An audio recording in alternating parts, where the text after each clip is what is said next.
The views, comments, and opinions of the following program do not necessarily reflect those of Morris Media Studios, MorrisMediaLive.com, or its affiliates. Listener discretion is advised.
Good day. Blessed day, beloved. Welcome to Faith Without Borders. I'm your host, Pastor Calvin Sauls. It is a joy for me to welcome you with us today as we share or prepare ourselves to share in just an exciting conversation with three mamas, black mamas, who will be reflecting, on our theme or themes we're going to touch on today. It is a Black Mamas Roundtable because this past week we celebrated Black Maternal Health Week, and we'll hear all about that. We'll hear about the Black Mamas Association. We'll hear about doulas. We'll hear about just everything that our Black mamas are facing, and looking forward to getting into that and connecting it with just what's been going on around the ongoing trauma that black mothers are facing as it relates to police brutality. And so I have some exciting, folk that will be joining us, and really appreciate them. We celebrate, black mamas because I had a black mama, and appreciate her. She's an ancestor now. There she is, Annie Sauls. That's my black mama, and I want to honor her today because this coming week we're going to be celebrating her birthday. And so we just appreciate her. Her spirit continues to live in us and through us. As I roam the streets here in South LA and beyond, many a time I hear her voice, giving me, which direction to go, as she always has. Miss her dearly, love her much, and we give God thanks for her life and her witness. She was the mama of 8 children, and I was the second last one. And so I just really wanted to lift her up and celebrate her as we prepare to remember her this week. So, Mama Ani, love you and miss you. Always, our conversation will be, thought-provoking as well as solutions-driven. We don't just like to bring up issues. We like to also connect these issues with solutions. This is a progressive platform, so we are very unapologetic about that because of everything that we're going to be talking about. But it is a platform where we just lift up love, hope, faith, and peace, not just for all of us here in Los Angeles, but around the country and indeed the world. And so we're looking forward to our time together. I'm going to bring in our guests for today, 3 beautiful and powerful women that's going to share with us. We're going to invite you to check us out on Facebook Live, and we're going to be checking the chat and the feed there for any questions that you might have. And we are also live on www.morrismedialive.com, so you can pick us up there as well for our time together. So let's, without further ado, let me introduce our guests. They are no strangers to Faith Without Borders. They are regulars here because they always bring enlightenment to a brother, and I really appreciate that. And I know that you all are going to be enlightened as well and blessed by what they will be sharing, with us today. Let me lift up first and foremost Jan Robinson Flint, my sister. She's the founder and executive director of Black Women for Wellness, doing extraordinary work there. And I'm glad to be a part of that posse and part of the work that they're doing there. Not just a huge fan, but supporter and a participant in that. So Jan, welcome. Good to see you.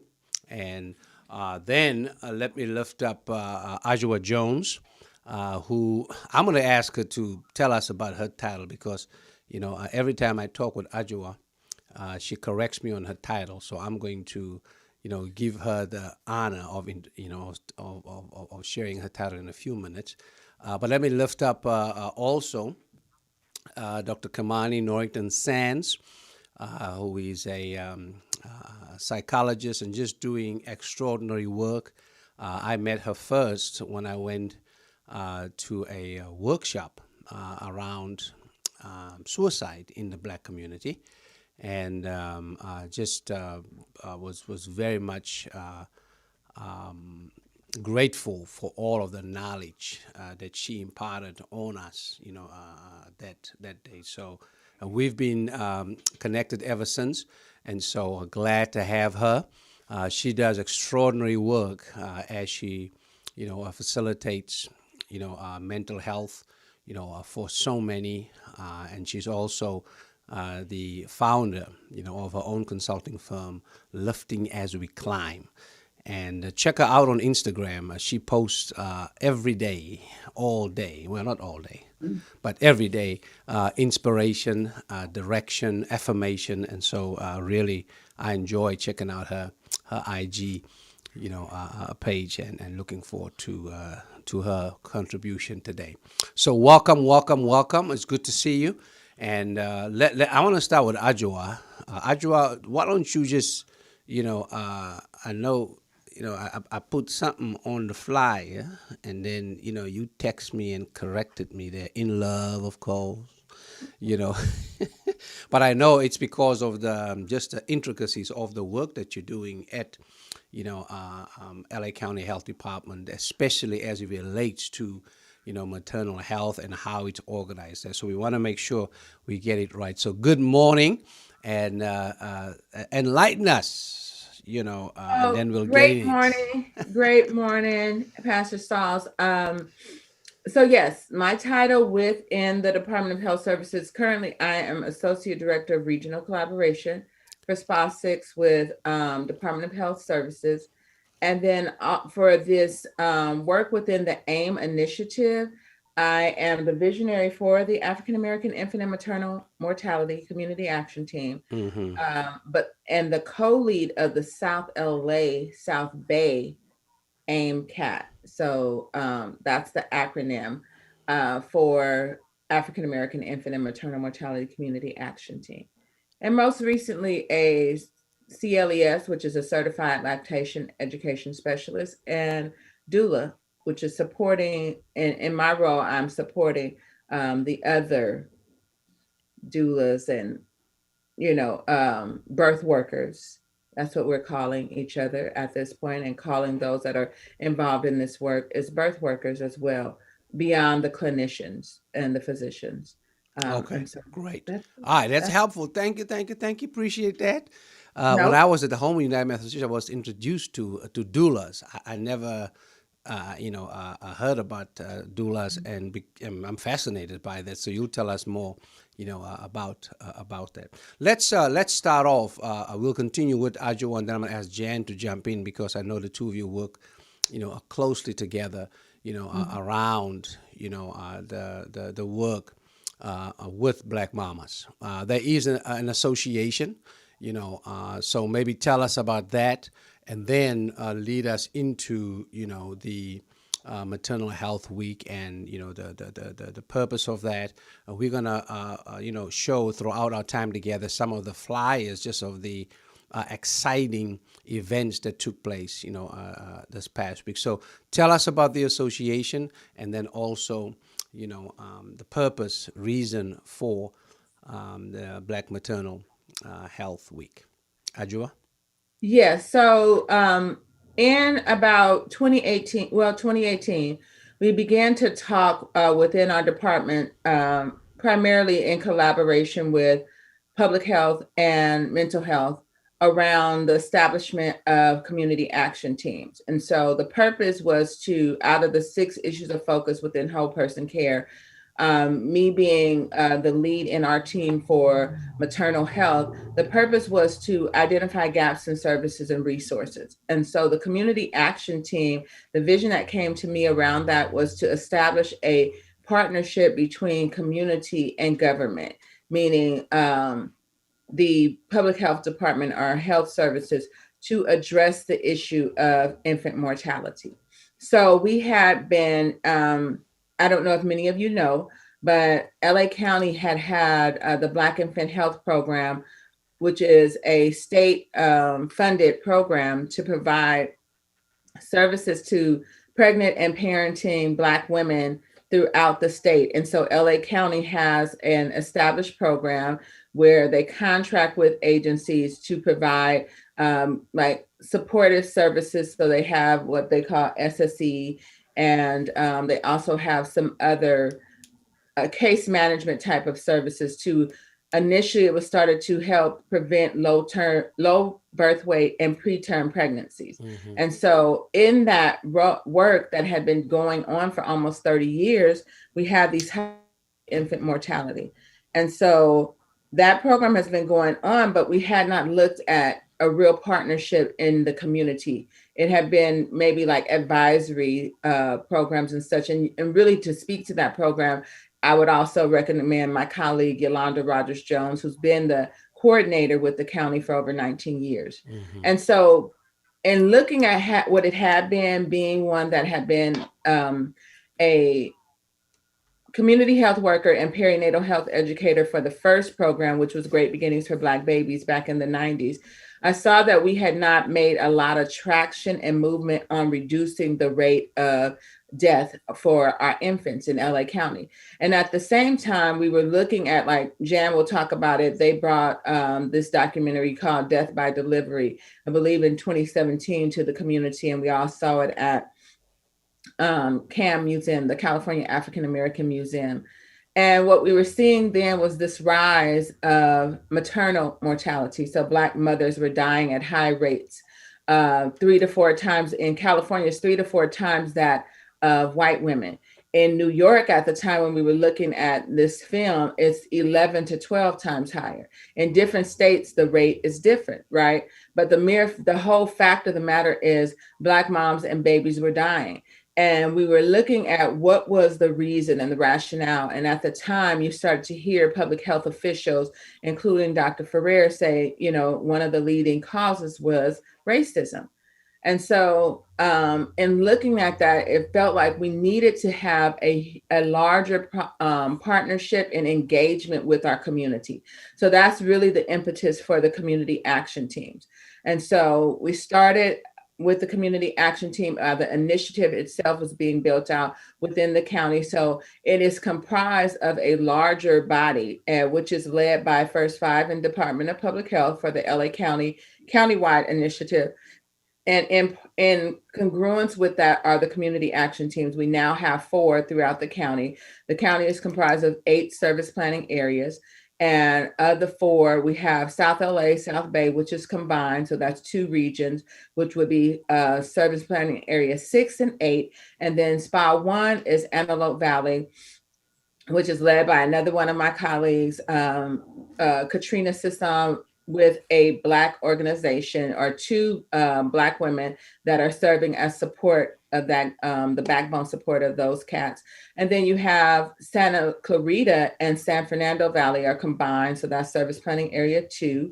And then for 3, San Gabriel Valley, which is led by, and I should say Cesar Sanchez is supporting in the leadership of that, along with Marlene Roulette and a number of other Black organizations, are Black leaders within certain organizations like WIC and some of the other service planning, well, I should say pregnancy and parenting related programs in that area. And then you also have Santa Clarita Valley with Annette Trejo, and one of our sister partners who's really taken a role in leadership is Nakia Fields, who is the director of Therapeutic Play Foundation. And so those are just the cats, but they're a larger body, which Jan and I both support and sit on the AIM Countywide Steering Committee, which is comprised of executive leaders and directors from mostly Black-led organizations, but there are organizations that are serving Black women and their families and their infants, including Black men. And so that's just some of the work in which we're doing, and I'll pass the mic to Jan. But that started in 2018, and we have been moving along ever since. We can talk about more of the partners who've been involved in that and how we collaborated in April 2018 for the first Black Maternal Health Week, which this is the 4th annual. And so Jan can tell you more about, her partnership and how it came to LA. Yep. I see you think 4 years now. Yeah. So as I was counting, was that 4 years? No. Yeah, it was the 4th annual. Yeah, Black Mamas Matter. We know that was part of what we rolled with this year, Jan. And the sub theme there, was claiming our power, our resilience, and our liberation. And that was just so powerful as I was looking through all the events and was able to tap into some of them this past week. So do you want to just take it further by just sharing what is this association, also the theme, which is a very powerful theme, because we know that the relationship between Black women, children is an integral relationship throughout the Middle Passage, right? As well as since 1619, and in this country, and that legacy certainly in so many ways continue, and we'll bring Dr. Norrington-Sans in on that to just provide some perspective on that too. But I know that Black Women for Wellness has always been at the forefront around just making sure that our women, our Black women, our Black mothers, and this whole piece around reproductive justice, and now this past week the focus on maternal health is so critical for us. So you want to just pick it up from there? So I'll jump in and I'll go in both ways in terms of both forward and backward. The group that started Black Mamas Week is the Black Mamas Matter Alliance, and that started with Dr. Adjoa Jones, and she is located between New Orleans and DC, working on policy and really taking a national lens and putting it on the issue of Black maternal health and Black infant health. So she's a OBGYN. So she really brought attention to it from a physician's perspective, looking at what they're trained or not trained to do in medical school. So she's the person who started it. And because we're both community-based organizations, Black Mamas Matter Alliance, which is a coalition of community-based organizations, and Black Women for Wellness, it was one of those places where 4 years ago, we were able to begin to pick up this partnership and develop allies between county and community. And that's because, Black women are working together for an inside-outside game on this. The other two names I want to make sure we bring into the mix are Catherine Hall Trujillo and Lola Coleman. So Lola Coleman is no longer with us. She's an ancestor. She was a midwife in Los Angeles, and then she moved to Ghana. But basically, she just really made sure that Black women had options other than a hospital birth, and that we were able to experience our power and to have a healthy birth, because the hospitals had an issue, and that issue is structural racism, right? So she was the person who opened the door for me to start thinking about natural births and start thinking about birth work before I learned anything about statistics or anything at all about the structural racism. It was just that feeling that that you have when, you're pregnant and you're like, there must be a better way. So those are the two women, Lola Coleman and Catherine Hall. And Catherine Hall started the Birthing Project. So the Birthing Projects, I think the slogan is the Underground Railroad to New Life. And what she created was what she called them baby bunches. And she actually did this worldwide. And she would ask 10 women to mentor 10 expected women and to stay with them and be their sister friend until the baby was 1 year old. And that's our most vulnerable period, from pregnancy until the baby is 1 year old. So now here we are in 2021, and we are able to start talking about policy and bills that really look at that whole period of time. So Black Women for Wellness has been working on this for 30 years, it feels like. But in 2019, we had a bill passed called the Dignity in Pregnancy and Childbirth Act. And that is really asking perinatal staff. And when I say perinatal staff, I'm talking about everybody from the front line in community clinics to OBGYNs to nurse practitioners, all of them, to look at their implicit bias, which is what I call racism, but to look at and be trained around implicit bias. Now, this was supposed to happen start in 2020, but we know something else happened in 2020.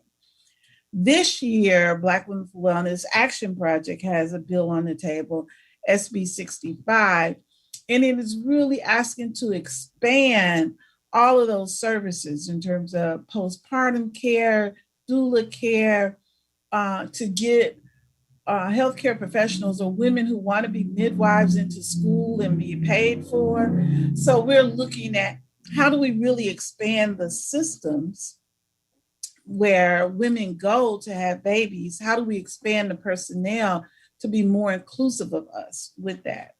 So this year for Black Mamas Week, which was April 11 through 17, and I want to say it was some high highs and some low lows during this week.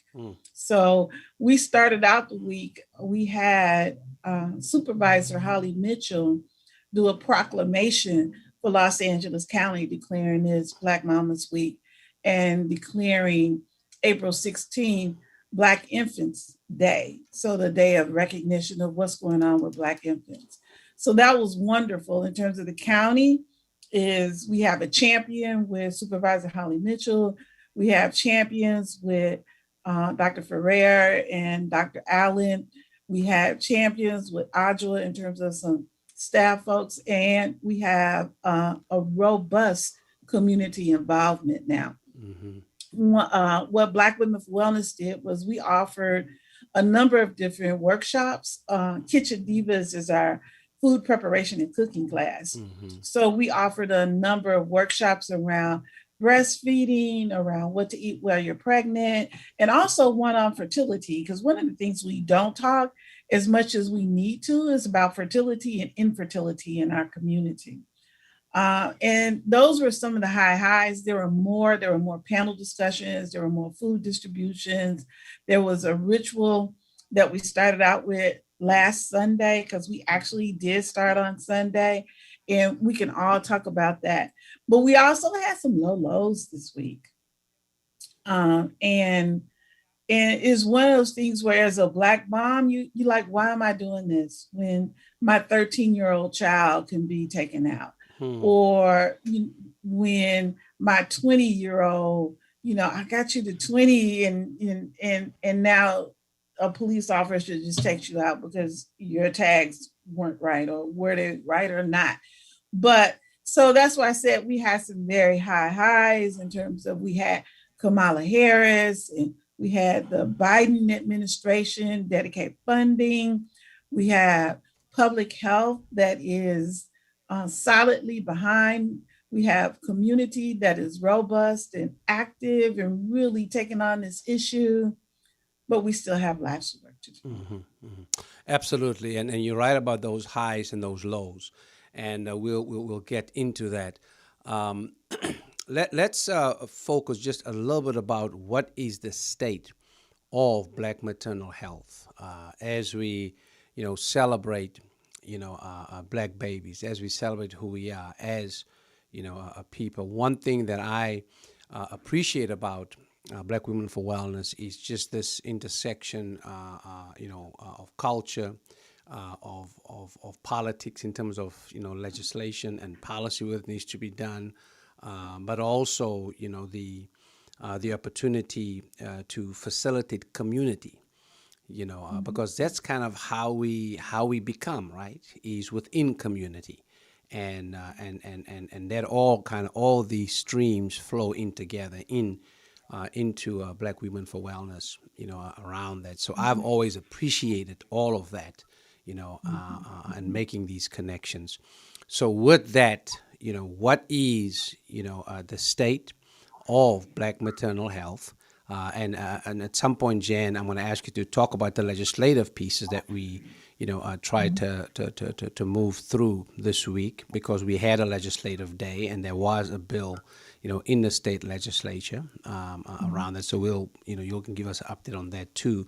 And then, of course, Friday having been, declared, in LA County as Black Infant Day around it. Just give us a sense, because until you all provided the numbers and helped me understand just what's going on, right? Hello, Marvin Gaye.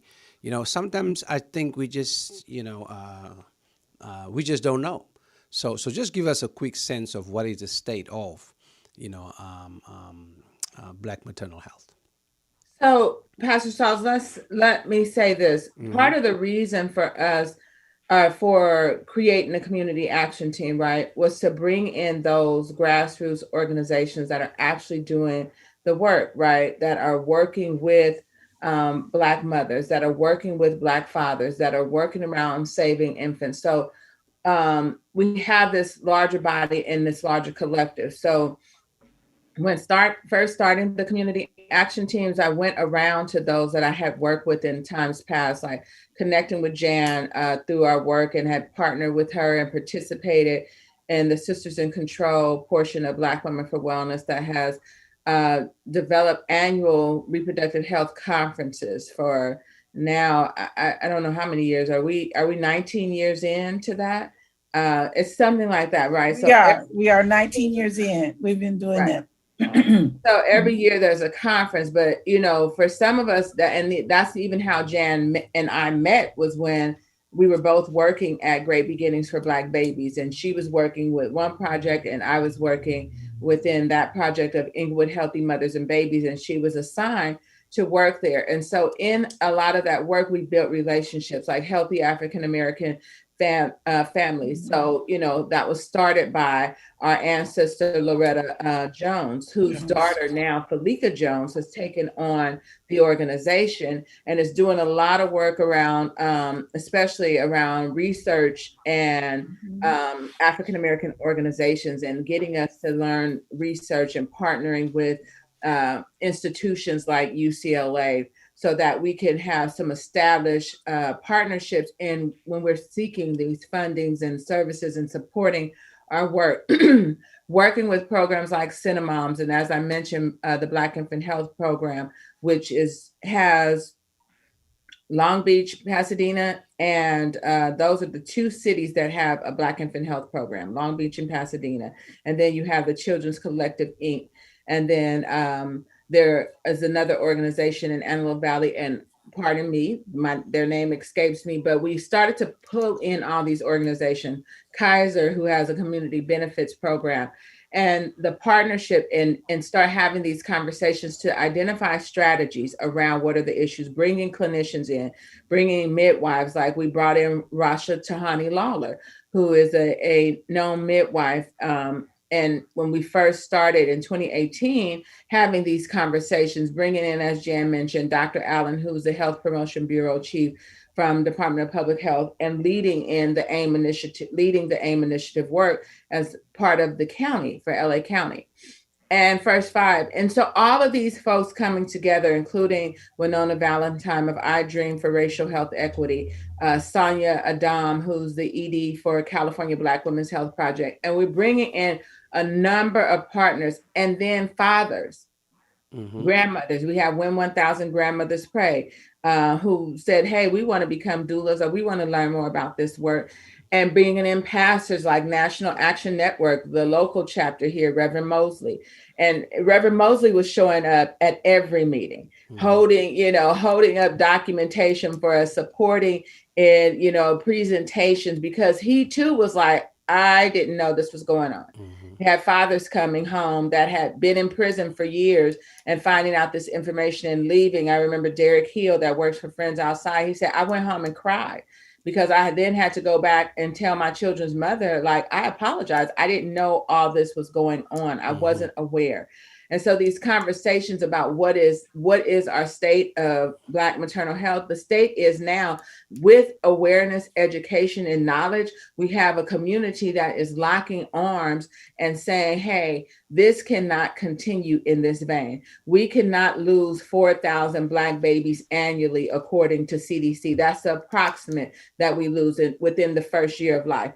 We cannot afford to have us at risk of dying, as it is shared in this article by Lost Mothers. It's called Lost Mothers, and addresses the Black infant and maternal health crisis, but really focused on the maternal health crisis that ProPublica put out a few years back. And in that article, it says, like, we're 22% more likely to die from heart disease, 71% more likely to die from cervical cancer, but 243% more likely to die from pregnancy-related complications.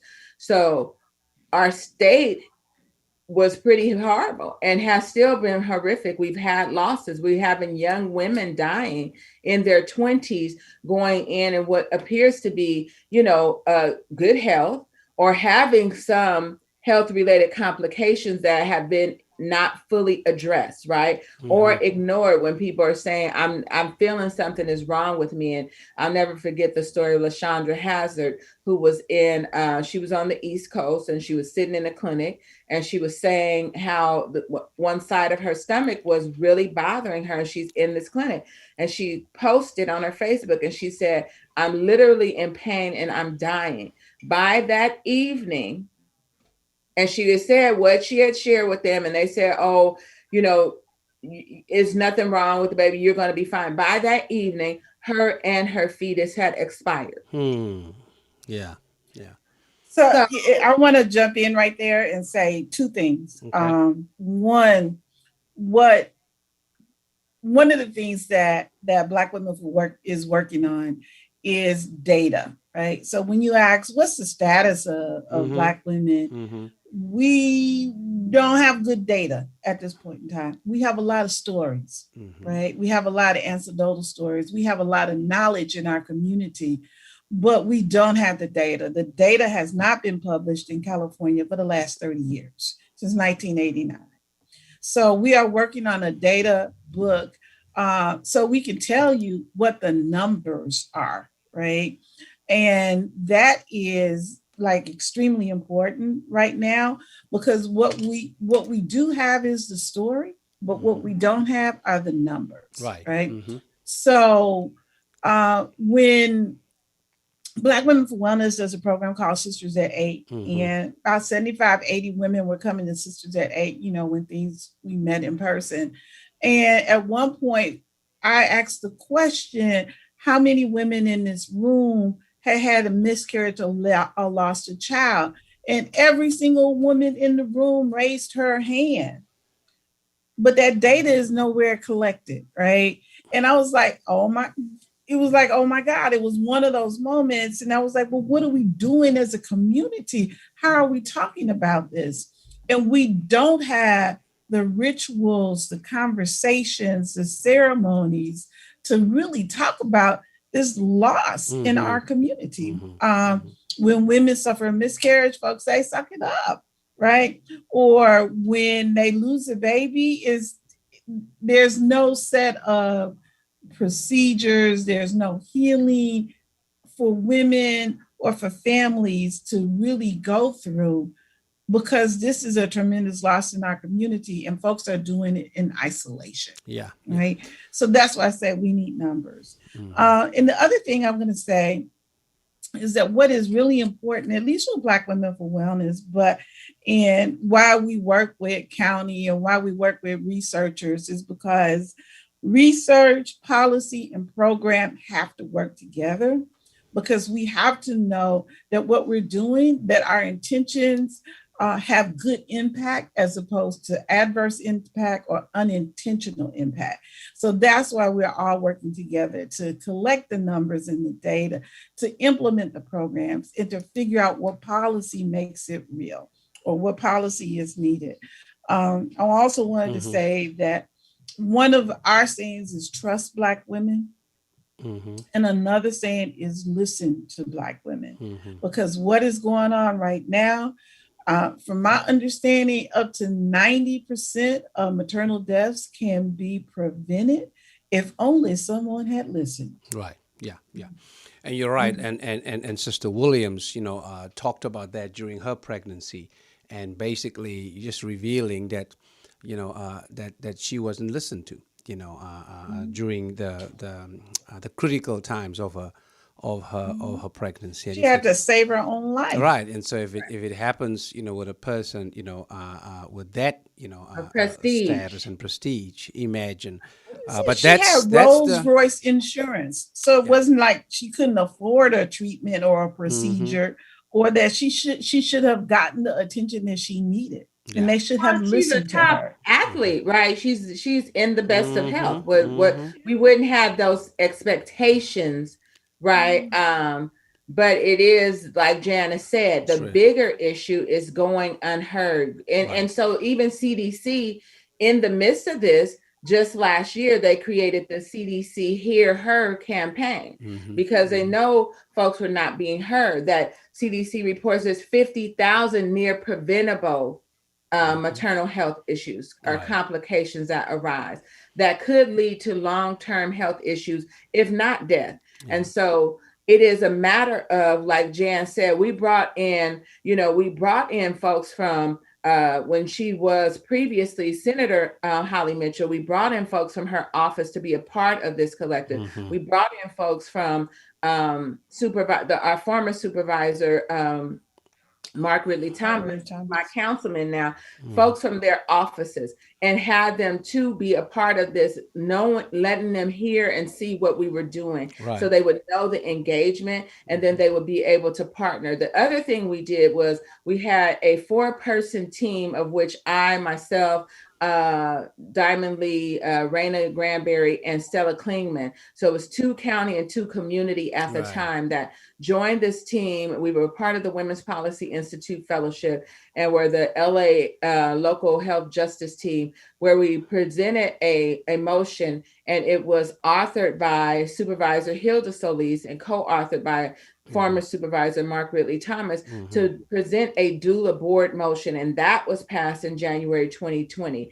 And that was to look at what the expansion of doula services could be for Medi-Cal enrollees, for all pregnant and parenting women, right? And so that is, also put the impetus, and I didn't get to say, there was also established in the midst of this a community doula program that offers free services out of LA County for, and it's through the Department of Public Health, was initially funded by Whole Person Care, and then First Five supported, and now they have a home visitation program supporting that, to provide free doula services, birth workers, to African American women throughout LA County. Right. And the first group doing that, I will say this, I have to give it to my Health Net sisters and partners, Christian Slater and Dr. Pooja Mittal were, they provided the first doula program services, which were free through their Health Net participants. And they ended up even expanding that throughout the county. Right.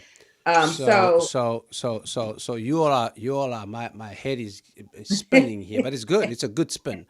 I want to ask a quick question because Adjoa, I asked you this question just to help me understand. I'm going to ask this question, and you can answer it quickly. And I want to try and kind of connect the dots here because you all have given us just a tremendous amount of valuable information. What is the difference, layman's terms, what's the difference between a doula and a midwife? Now, I was, brought into this world by a midwife, my Aunt Susan, right there in the township of Cliptown. She was like our community, midwife because, one, we didn't have transportation. My parents didn't have transportation to get to the hospital. The hospital was too far because of how the apartheid system, worked and with all of its, devilish intentions. So tell us just the difference between doula and midwife. So a doula is non-medical, right? They are a birth worker and support that provides non-medical, so they do not deliver babies themselves. I mean, there are instances where there have been some doulas that have had to, before someone can get to the hospital, had to just stand in really quickly, but it is not a medical license at all to deliver babies, right? But to be a support and advocate for a mother and her family, to really be there to listen through the birthing process, provide health education and awareness, and speak to possibly, supporting through visits to the doctor, even the postpartum care, just like being there present. Sometimes it's just a listening ear, right? Sometimes it's also to advocate in situations where you have expressed what you want done and you're not being heard. And so to help, like sometimes maybe you have to reverb if you're there before. We were able to be present. Verb, like say the doctor saying something and the mother wants something else, but maybe in that midst of time, you've forgotten that. So I may say something like, okay, well, remember we were talking and you mentioned X, Y, Z. And so that would help to support that. Or, even helping to bring, supportive arm, wrapping that arms around the whole village, right? The family support, having that knowledge of sharing education about what to expect when it comes to postpartum depression, helping the family to understand how real it is and relevant. Like Jan mentioned, like suck it up. Most people don't realize how serious postpartum depression is afterwards, how sometimes moms don't even feel that attachment to their child afterwards. And some people need medication for, and some people just need support to go through that journey, because it is, it is something that you cannot just ascribe that it can happen to you. It can happen to any woman. It can happen often in pregnancy, and some women it doesn't. Now, the midwife is a trained health professional that actually can deliver a baby, right? Has been licensed to deliver babies. And so we would have to go on further into this, because you have your certified midwives, and then you have I forget, I don't want to misquote. You have lay midwives and you have certified nurse midwives. Yeah, certified. So basically you have, but the real difference is that midwives are medical professionals who have authority to deliver a baby. They also do well women care. And doulas are cheerleaders, coaches, support personnel. So, and when that really, really made a difference was this past year, when COVID hit in terms of a pandemic, right? It was interesting to see who got in the door to be a medical or a support person for a laboring woman, right? And doulas and partners were put on that expendable list, like, no, maybe we don't need to bring them in, which we did, right? Because a woman should not labor and give birth alone, period, right? But there is a hierarchy in the hospital there's a hierarchy in the clinical setting, and part of that hierarchy has administrators who have no business on top but there. Then Right. you have OBGYNs, then you have other medical personnel, nurses, midwives, etc. And then you have doulas. So that's looking at, who has authority and who is listened to in those medical settings. One of the things we need to do is to really just dismantle the system that we are working with now. Sadly, 99% of all births now are in the hospital. This is before 1950, 90% of all births were at home, right? So a home is a good place. A birthing center is a good place. We have medicalized giving birth, and we need to take some of the medicalized or medicine out of it and let it go back to being a natural process.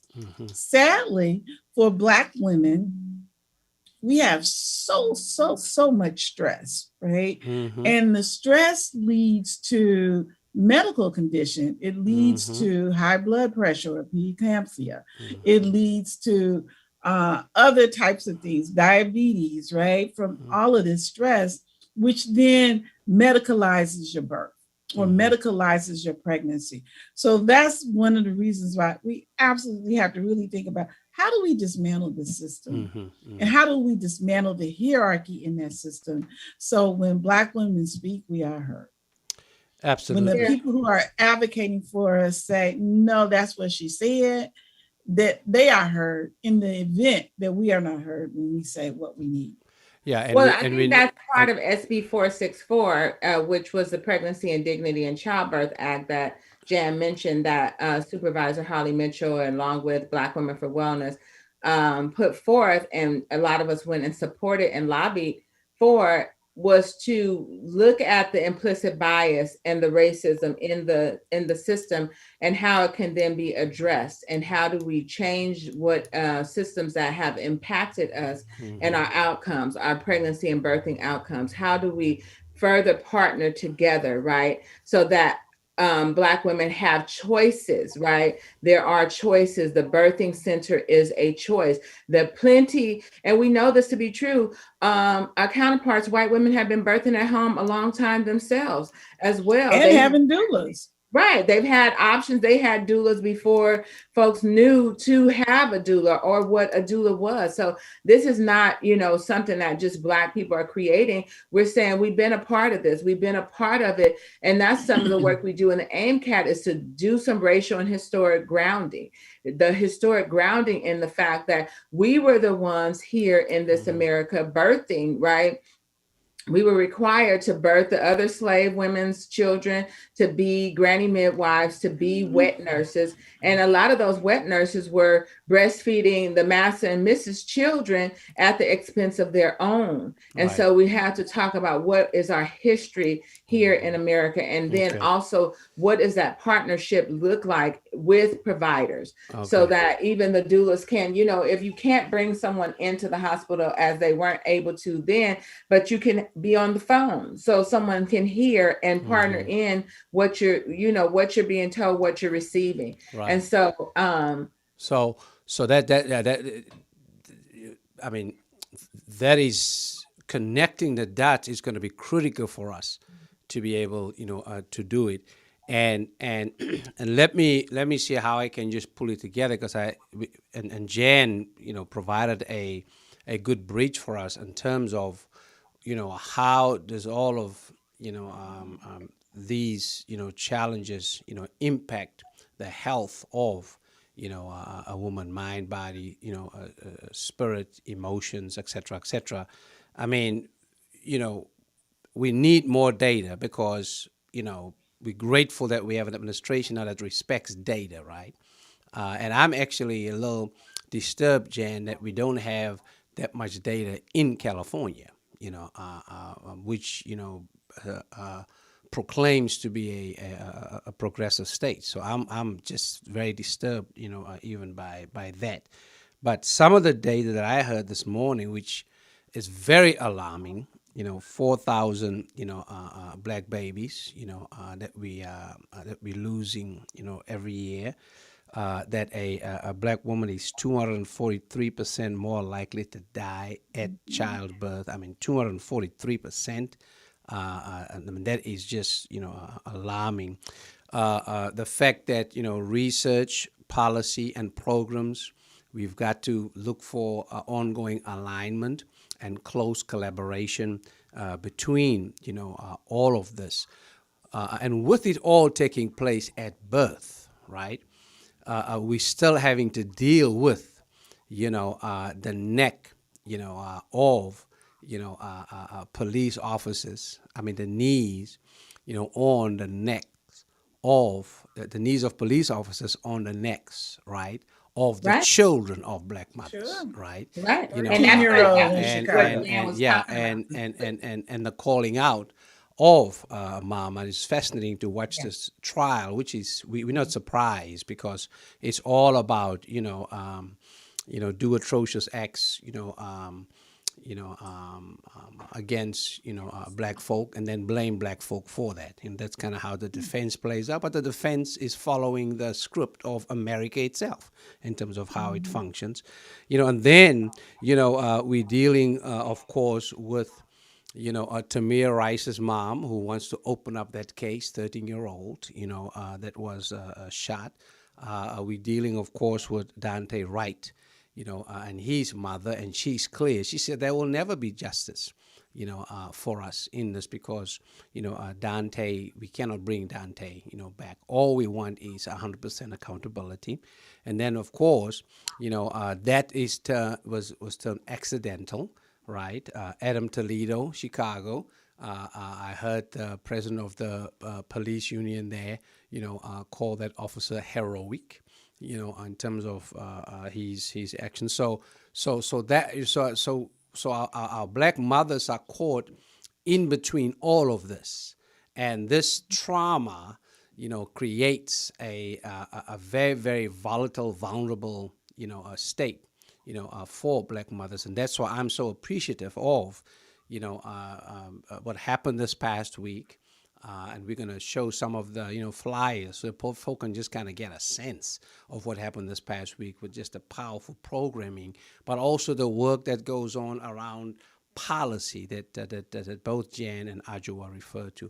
I want to bring in, Dr. Kimani Norrington-Sans to just, having heard all of this now, your sense, Dr. Norrington-Sans, as one who is in the field of, mental health and wellness, what's your sense about how do we,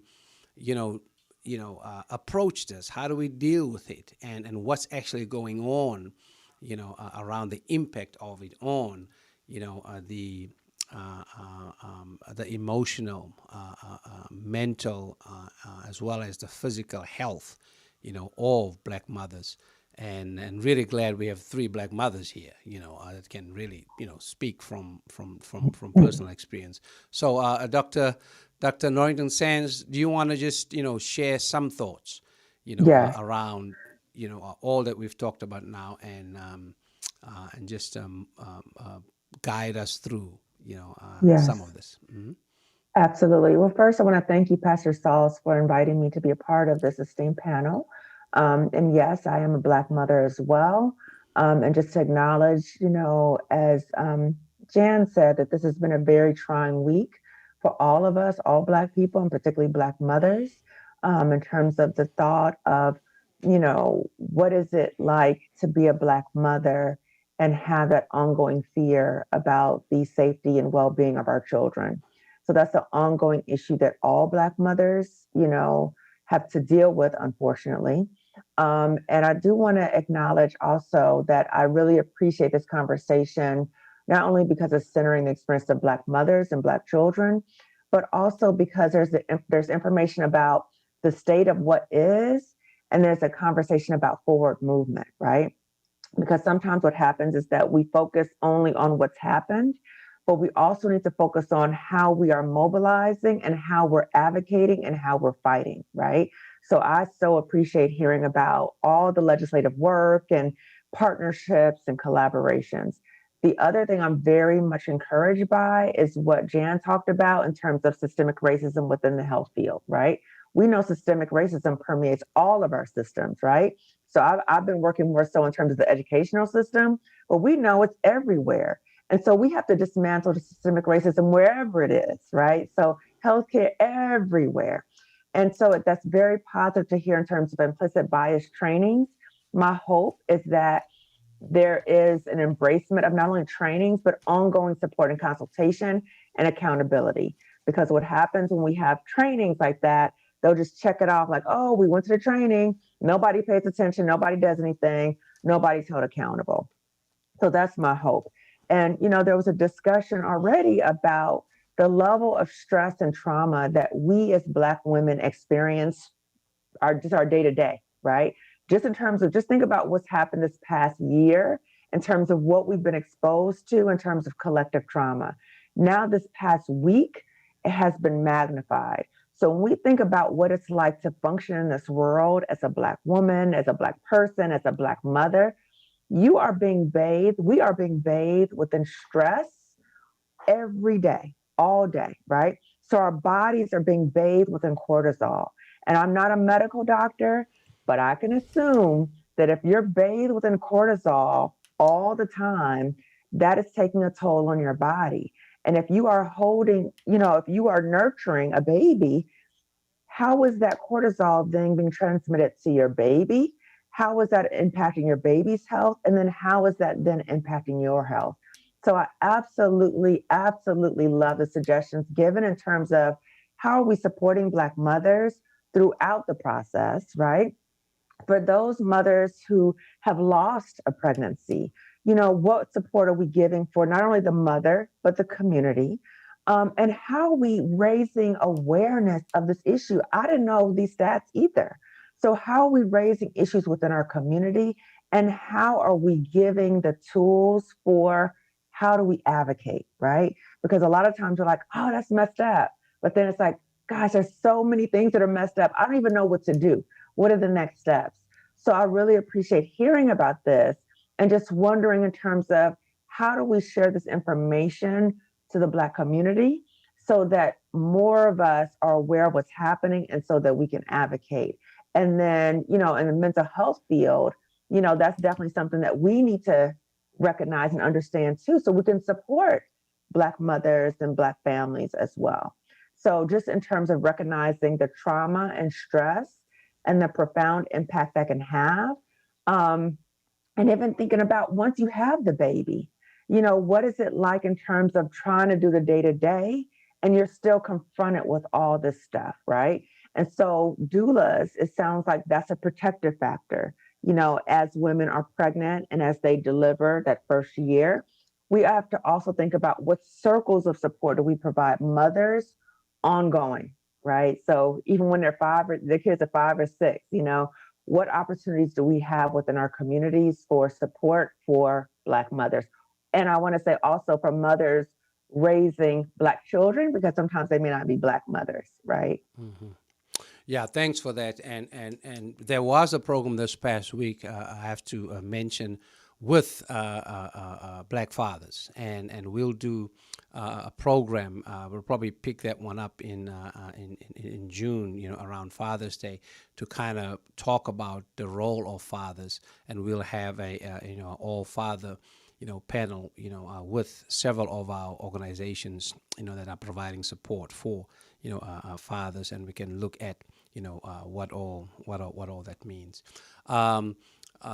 Let me, ask, Jan, Adjoa, based on where we are right now, and as we, we brought focus this week to the challenges around maternal health, and this, invitation, that I also lift up around just ongoing awareness raising, and that's going on. because I wouldn't be where I am, and I'm still learning, every day around all of these issues, and appreciate the fact that I have access to individuals like yourself, where I can just send you a quick note if I see or hear something and don't know what it is. I just send an email or text to you and say, can you just quickly explain this to me, because I just heard this or I just saw this around it.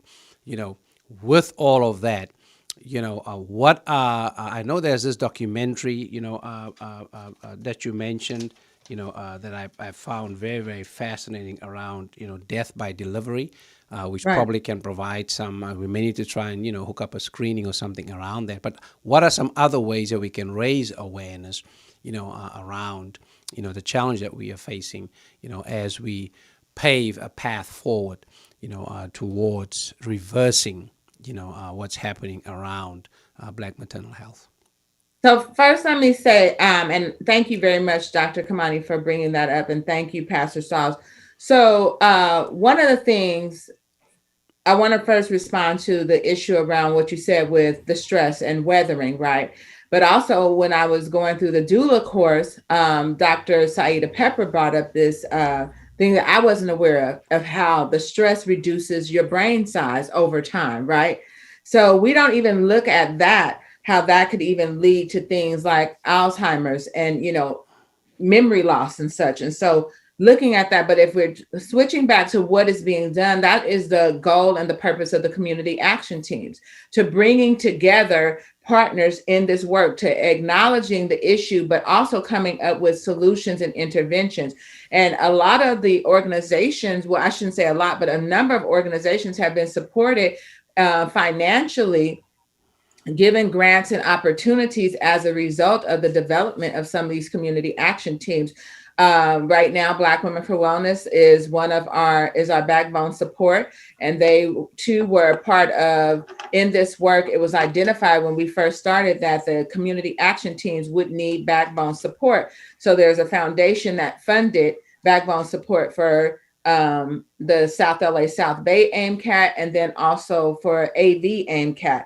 The other thing is that we have parents that are getting involved and sharing their story. Jan and I did a podcast and we shared the story of Chanel, which is, really her daughter Belle and the loss of her infant. And how do we bring together supportive services so that she is one that can share where she's been provided grief and loss support, also, connection with various providers that could also help folks in their preconception planning if they decide to give birth again. Or you're right, in our community, we don't acknowledge those who we've never seen how many losses they've had, and maybe they're never, ever were able to carry a child to full term. How do we support them? And so that is the application of part of the community action team, fathers. One of the things when we first started, I brought a fatherhood engagement, like coordinator leader, LaHenry Solomon, to this work. And so LaHenry created the Black Daddy Dialogue program within our AIMCAT. And that was one of the first, community forward-facing, actionable support groups that we were able to have. And he's been leading that for over a year. The county just hired for the AIM initiative a fatherhood coordinator, right? So there's going to be more engagement. Last week, there was a powerful offering from our community action team, our family-centered models of care work group, where they had a panel of home visitors. They had a male doula who was his sister's doula. How he got involved was his sister was pregnant and he became her doula. And then, so you have men that are becoming doulas as well to support their family members and our community. And then you had conversations with a family, a couple who had experienced this during COVID, the birth of their daughter, and what that experience was like, along with the support of their doula, Felicia Francis Edwards. So we have these partnerships and we have this engagement. We have hospitals and plans that are involved, from Kaiser to HealthNet to Blue Shield, Anthem Blue, all of those that are coming together to see what do we do to address racism, its impact, the implicit bias, the collection of data? We have to collect data for the doula program in order for it to, and evaluations in order for it to continually be funded. Even though there are states that have already have the provision of doula services, right? Through coverage. So what we're learning too is what we need folks to understand, because folks will say, why just Black infant? Why African-American infant and maternal mortality? Is because we're the ones who are dying. We have the highest numbers. We have the issue. And once we are addressed, our health issues are addressed, it also impacts everyone else, and they benefit too. And their health outcomes improve. So when we can get to the same levels, then we could talk all. But right now, we are the ones who are dying. And it is important to address that. You mentioned the documentary. We are working on, this is, outside of my job. I've been a partner with a volunteer with Black Women for Wellness for over 20 something years. We're working on a documentary called Birthing While Black. And it's, to go across the state.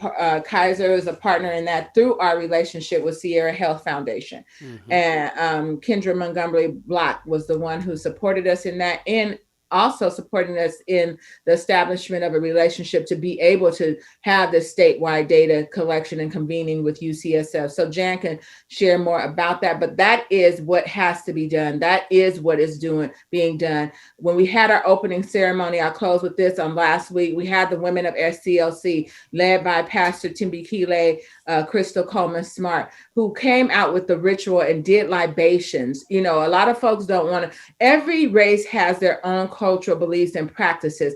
And why are we as Black folks not able to do our practices that were learned from, the motherland, that were brought over here, but they were, stifled. We weren't able to practice those. But libations and exercising and yoga and breathing and calling on the ancestors and prayer and all of that into action, and learning about nutrition and dance and meditation. And so it was a great offering and event.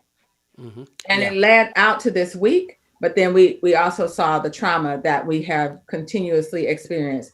So I want to jump in there and say that the first thing I want to say is isolation is not your friend right now. Mm-hmm. Mm-hmm. So if you cannot join a program, if you cannot come to an activity, just remember that isolation is not your friend. Everything we did this week, we did on Zoom or live on Facebook or live on Instagram. And so we were able to let people participate with us, but just remember that you cannot isolate yourself. It is not your friend, because then what it does, it causes you to internalize all this stuff that is going on, right? Mm-hmm. And then the second thing is, not only can you not isolate, you got to talk about this, right? Talk about this with your children, because your children see this going on too. Talk about it with your partners, because they see it going on too. And we got to talk these feelings out, right? And that's the least you can do. But then you can take action too, right?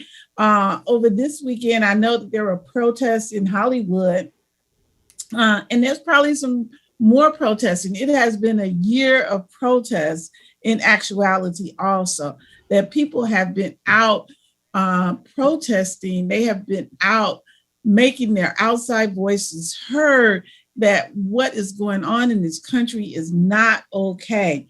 So talk about it. Don't isolate, and then protest. And if you're not like the type that goes to the protest, then support somebody who does go to the protest.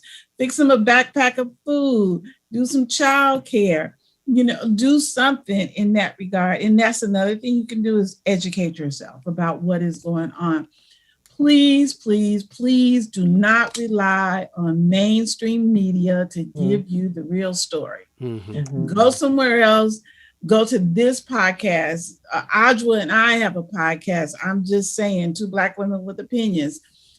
There are other podcasts, because we need to know what is going on in our community, that we cannot be relying upon mainstream media. And when mainstream media tells us the story, they do it with their slant. Mm-hmm. For example, George Floyd is being put on trial for his own murder. That's ridiculous. Mm-hmm. That is absolutely ridiculous. What we should be doing is putting that other person's mind frame. Why did he and those 4 other cops mourning, but wailing, so we can get all of this out and into the air of all this loss, all this violence, all this stress that we are dealing with on the daily, that we need to just wail out. So once we get that into the atmosphere, then we can start. So I think that's just a fact that we have to, realize. The United States has lost its moral compass, period. And it's lost its moral compass because it continues to,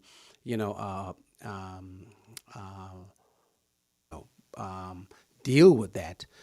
But, there's a lot of pushback.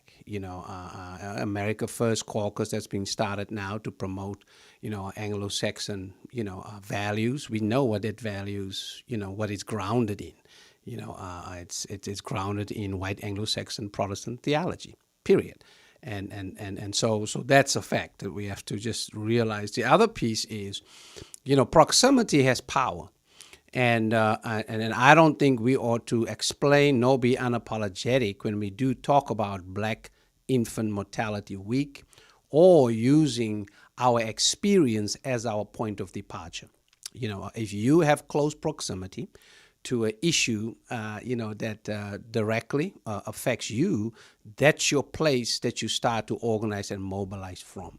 So it's not about being exclusive. It is about being particular to the experience that we are familiar with, and then organizing from there, around that. And if that's the closest place of pain, that then projects itself, to what's actually going on with the national pain that's taking place, then it provides us, with that point of departure. So that's very, very important. The other thing I want to say before I bring Dr. Norrington-Sans in to share with us some more pathways, towards healing and wholeness, is this whole piece that we as people of African descent, need to be apologetic, or we have to explain about some of our rituals.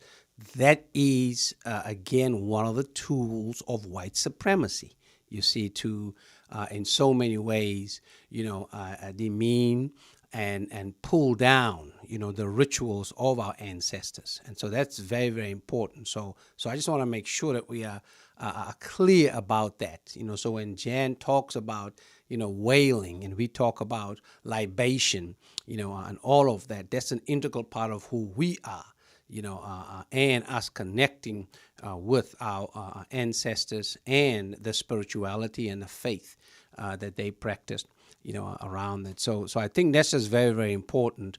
The reason I think why systemic racism persists is because it continues in so many ways to perpetuate, the devaluing and demeaning, of the rituals, of Black folks and other people of color. And I think that's very, very important for us to, to realize around. I just wanted to make sure we mention that, because of how, we approach, what we talk about and how we educate, here at Faith Without, Borders. It is at the intersection. Yeah, but there is a particular point of departure that we also want to lift up as we do the work that we seek to do.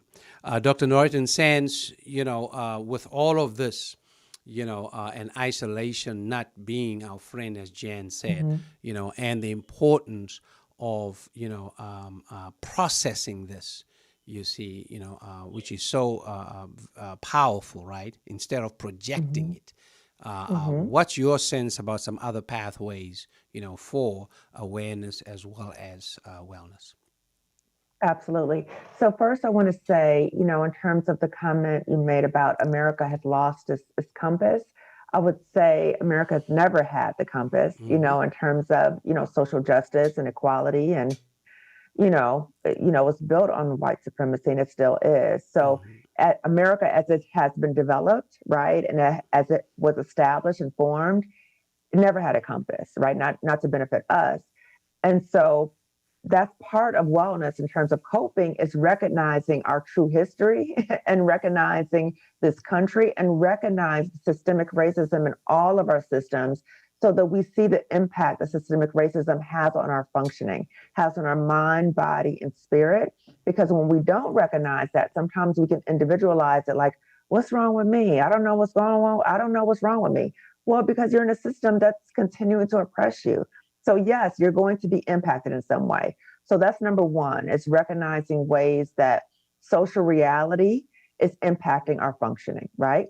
Number two, in terms of, what Jan talked about, we need individual and collective healing. So Dr. Joy DeGruy in Post-Traumatic Slave Syndrome talks about, we're still living with the residual impact of slavery. We have never been able to fully acknowledge how we've been harmed and how we are continuing to be harmed from it. And we need collective healing. So when we think about and we really embrace collective healing, Jan talked about wailing, libation, right?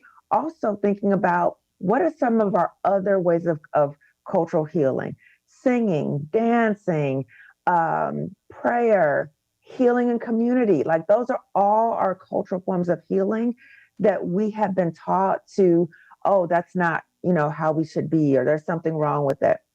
We have to recognize again, that is a form of oppression to keep us suppressed and to not support our healing. So we need to, number one, recognize that as well. And then for us to also, in terms of connecting the dots, Pastor Sauls, as you were talking, we have been like chatting in the chat about how we're going to continue a partnership, how we're going to establish a partnership. So how can the mental health community, so the Black mental health community, how can we partner so that we're better aware of issues for Black women and Black families in relation to maternal mental health and infant mortality, all of these different issues? How can the Black mental health community be more aware of it? And how can we be better informed in terms of providing support to Black mothers and families? So I want to thank you for providing this forum, because we're going to continue the work, in terms of our partnership. So, again, number one, recognizing the impact that our society has on our wellness. Two, recognizing that there's a need for individual and collective healing and reconnect with our cultural forms of healing. And then how are we cultivating relationships and supporting advocacy, right? So Jan also talked about, if you're not out protesting, you can still do things to support it, right? Mm-hmm. But what are we all doing to dismantle systemic oppression? So those are the top three. I have a lot of others, but I'll just stay with those three. One thing is clear: you cannot be a spectator in the fight that we're in right now. You got to get in the game. You got to put some skin in the game, as we, do what we need to do. And I want to just appreciate, Adjoa Jones and Jan Robinson Flint, Dr. Kimani Norrington-Sans, for joining me today, as we once again, want to celebrate, our Black mothers, as they, go through the challenges they're going through, yet maintain the love that they have for us, whether it's before birth, during birth, after birth, and even dealing with the trauma of police, brutality that we are, going through and acknowledge right now. That's been going on, because we all know that, policing in America is directly connected to the system of slave, catching, that's been, around, for almost 400 years in the United States. Jan, thank you for reminding us to trust Black women and to listen to Black women, especially Black mothers around that. Isolation is not our friend. We got to move from isolation to conversation, right? So we can process what we are feeling, what we are going through, because if you don't process it, guess what? You're going to project it and hurt people. So we have to be aware of that. Education is key, as well as action, right? It's not just the more you know, right, or what you know, it's what you do with what you know. And my hope and prayer is that as we've examined this very, very important topic, our action moves us towards collective healing as we, learn and leverage the cultural and the spiritual, paths of healing that we have.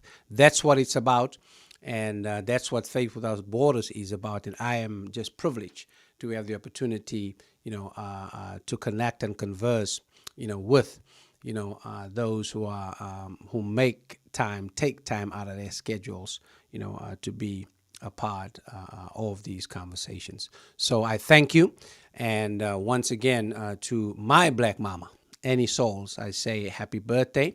We miss you, we love you, and thank you for all the trauma that you've overcome, right, in South Africa, dealing with that system of white supremacy and racism called apartheid, and we are here today because of you. Thanks so much, Black mamas. Know that you are appreciated and loved. This has been Faith Without Borders, and we'll see you next time as we continue to provide this progressive platform for thought-provoking dialogue that will result in solutions. Thank you so much. Peace.